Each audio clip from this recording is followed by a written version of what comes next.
You want something to take up your time? Well, now you've got it. Hello everybody, it's Scott here and we are playing through Endless Wonder. It's available on iOS and Android and I'm currently playing through on my iPhone. Now this is a roguelike.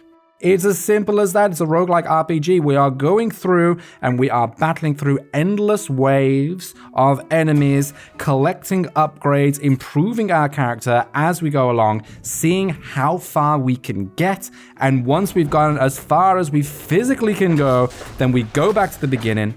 We collect and use all of the resources that we picked up on our way and we purchase upgrades so that we can jump back into the fray and hopefully get just a little bit further. Right now, as you can see, I've picked up a rune. This one, on hit, creates a projectile that deals 12 elemental damage and bounces between enemies up to 4 times. We can attribute these runes to different moves that we have. Now you can see the way that the moves go around. We've got the basic slash, and then I picked up another move, which is blade tip. But it depends on which one I want to have the rune on. Instead, what I think I'm going to do is I'm going to double up on this basic slash, then I have the bouncing lightning and the chain lightning. We can swap them about as we wish, but I'm going to have 2 in 1. That means that particular attack is going to be extremely powerful and it cycles through. Eventually, when we have all 3 of those move slots filled, then it will just cycle through all 3. But right now we just have the 2. So one attack going to be, you know, reasonable, and the other attack's going to be super strong with those extra runes. Now we get to choose which path to go down. I'm not entirely sure what this one is, so I'm going to jump in and see why it's being all weird and interstellar and everything about it. Okay, so jumping in. This is how we play. We have the controls on the left-hand side, virtual joystick right there going around. On the right, we have the attack button, and it's as simple as that. We just press the attacks, keep on pressing the attacks, and we can dodge by pressing the dodge. There is a little bit of a cooldown, so we just have to make sure to wait until we can use it again. Once we've unlocked something, as you can see I have done right there, then we click on the treasure, and it changes an elemental rune to level 2. Okay, so we get to upgrade. It's going to cause more damage. Which one should we do? Chain lightning or bouncing lightning? Let's do chain lightning. Choose that. We've upgraded the rune. That is now going to cause a lot more damage. Now, we've got the opportunity to get another elemental rune, and we can either have poison or we can have fire. Now, I've already played with poison, so I'm going to jump into fire to have a little bit of difference. What's actually going on here, you may wonder? Well, when you start the game, you are controlling this character, Elion. I hope I say that name correctly. I've never seen that name before, but I hope it's correct, Elion. But unfortunately, she died.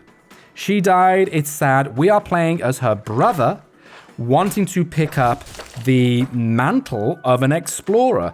And there's this portal that has been closed for 5 years since Elion perished. It's been closed, but it has opened up again, and we are going in, and we get to explore, and we get to go through and hopefully follow in her footsteps. Ooh, here we go, burning.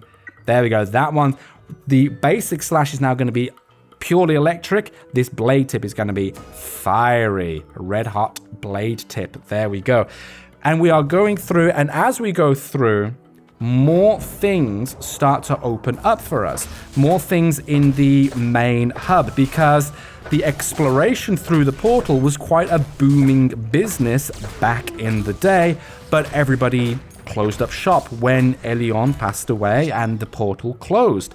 And because of that, there were no merchants around, there were no cartographers, nothing like that. Everybody just sort of broke up, disbanded, and dissipated. But now we're back. They are slowly coming back, and we get to do things like this, such as purchasing different upgrades. Now, we have a choice here. We can have a poison wave or a rune upgrade, but I'm not sure.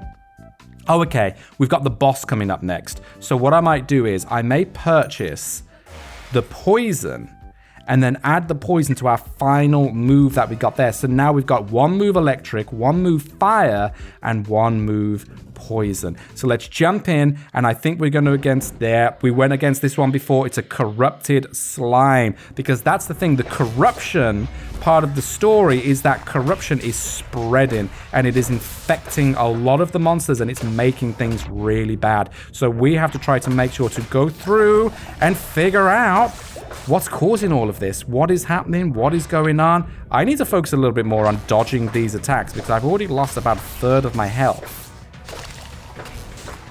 But I'm doing okay. The corrupted slime's nearly gone. We're doing okay. It's that manta ray. That manta ray, flying little manta ray, causes a lot of damage. But I think we did it. We did it. That was it. We've done it. Let's collect this little canister. We'll be able to purify the canister and get an upgrade, which is always nice. And now we get the fountain, because I purchased an upgrade back in the main world. Get a little fountain there in order to give us a little bit of a buffer, and then we can move on. Now, this is a free-to-play game. I haven't come across any sort of ad wall, any sort of paywall as of yet. There have been no forced ads, nothing like that. I've just been able to play and carry on through, but you do have the option to spend real world money. So what I think I might do is, I think I'm going to jump out of this. That's right. I'm going to abandon this run. Let him. Oh, wow. He just dies. That's the way he does it. He doesn't spark something to be extracted. He just perishes. Oh, no. Oh, no. This has got really bad. I just wanted to show you what the... Oh, goodness. I just wanted to show you what the main world was like. But now it's a whole obituary, a whole epitaph, a whole everything. Funereal procession. We've got a New Orleans funeral dirge going on. Okay, here we are. This is the main world, and we can upgrade as we wish. We do have this mission board here, and as we go through, we obviously do the missions. We get rewards. Defeat 3 mages. I only managed to do 1, so I can't actually unlock that one as of yet, but we've got 335 of these pieces. So chatting here, we can level up. Clicking on the level up, 90, 90, and that's all we can afford. We get little boosts to our stats, and eventually we get to really add an extra star, like a complete level up. And then as you can see on the left-hand side, the more stars we get, the different permanent effects we'll get as well, like increases the base critical chance, all of that type of stuff. Jumping over, I'm going to show you the cartographer real quick. The cartographer helps to unlock different things along the way. So that fountain was something that I bought before, but also the merchant that we came across, which I bought the poison rune from. Their prices are lowered. They also hold 2 different things because we purchase the stuff in here. So as we go through, we collect the currency, we can purchase all these different upgrades, which will help us during the game. But as I said, this is a free-to-play game with options to spend real-world money, and you can see here the different things. We can purchase a pass.